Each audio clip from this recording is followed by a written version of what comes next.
my. Julianna Margulies says that black people have been brainwashed. Let's get into it. Welcome to your daily discussions with Dena. I am a little bit under the weather, so bear with me. Brothers, how y'all doing? Sisters, y'all still all right? Sometimes I wish I could just give all of my beautiful people a big hug sometime and just detach us from and protect us from many of these hypocritical, insincere, duplicitous people in this society. Let me correct myself, because although we are a compassionate people, we are a beautiful people for the most part. Some of us been made a little bit other than ourselves. You know, that tends to happen when you're living intertwined with your subjugators and their descendants. That is kind of understandable. So some subconsciously find themselves in survival mode, so they do and say some incongruous things, and I recognize that. Not that it's okay, but I understand. Always having to deal with, for lack of a better word, bullshit, politics, and propaganda from others that seek only what they can gain from our hard work, our voices, compassion for others, and our self-sacrifice. All while we still have to try and fight for justice for ourselves, equal treatment, and to get compensation under basically the same regime that sanctioned slavery of our ancestors to begin with. And still today, they have yet to give us, descendants of slaves, one penny, nor our ancestors, any financial restitution or any natural resources. Nothing, nada. So keep this in mind. I gotta say, I get so sick of people implying that being gay also is somehow synonymous to with being black. It is not. And it can be a bit offensive sometimes when they're always pushing that agenda on you. Other groups and other people have managed somehow to conveniently try to intertwine that struggle to conflate the two. And that is an absolute no-go for me. I find it a bit almost disrespectful as a way to make our struggle seem insignificant, inconsequential, and so-called relatable, when it really isn't when you're comparing the two. Unless you are black with dark black skin, you cannot pretend it is inconsequential in this society. We don't get to turn our black skin off and on, no matter how much some of you bleach your skin or even choose if you want to be black today in this racially biased society, white dominated society. We just have to call it what it is. So we know it's covert. It's very covert today, and people pretend not to care about race, all the while basing everything on race. And when the last time anyone filled out an application, everything asked race. If it didn't matter, why are you asking? But my point is, currently, it seems people or persons from other groups are beckoning black people to come and stand with them or fight with them and speak for them on their agendas. And that is really not so much the issue for me.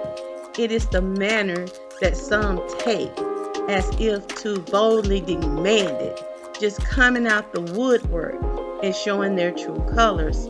All the while, we should be taking notes of this hypocrisy that we see. And it's causing this putrid stench in the air.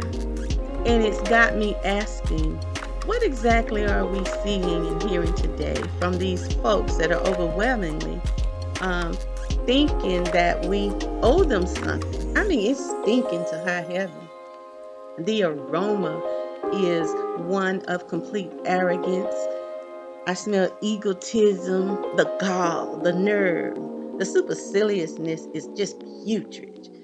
And it shows what these groups and people really think about you, black man, and you, black woman.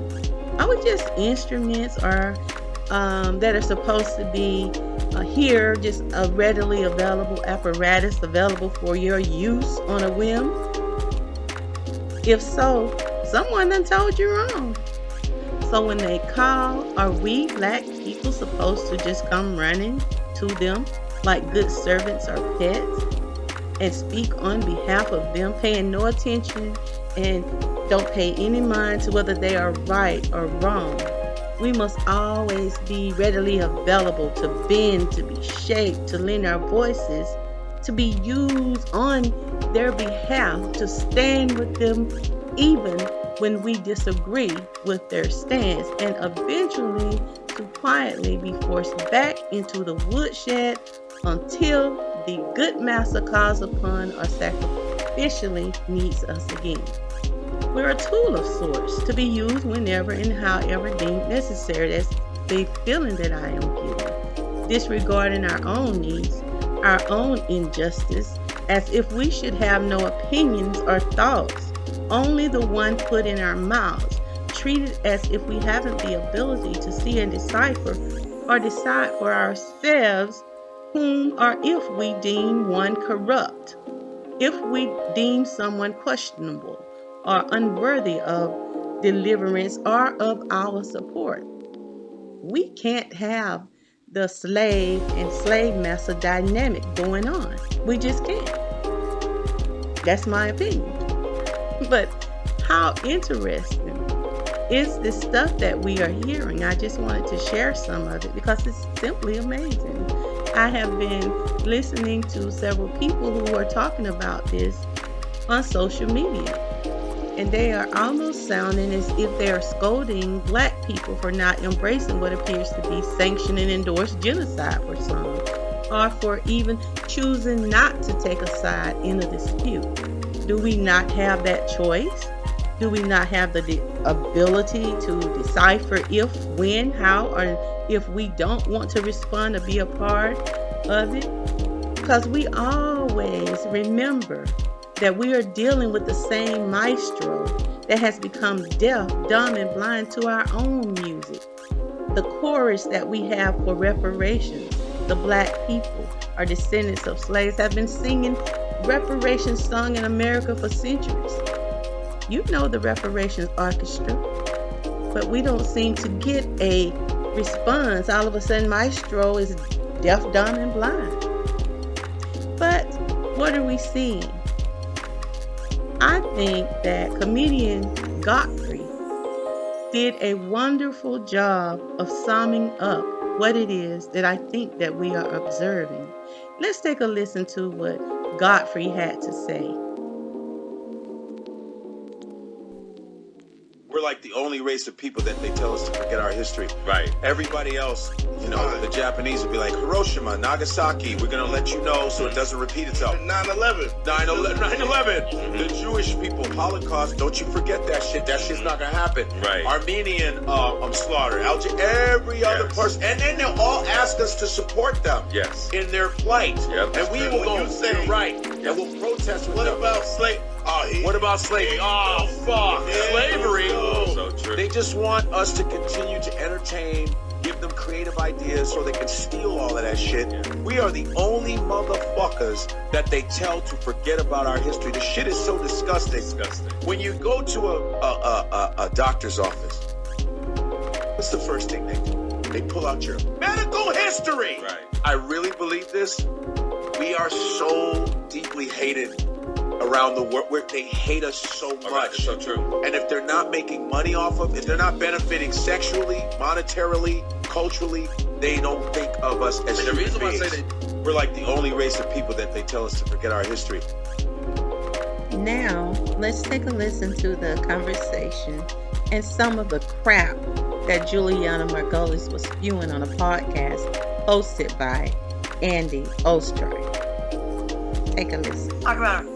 Did you see U.S. and the Holocaust, the Ken Burns documentary? Everyone should watch it. It should be mandatory watching, especially for the black community, if I may.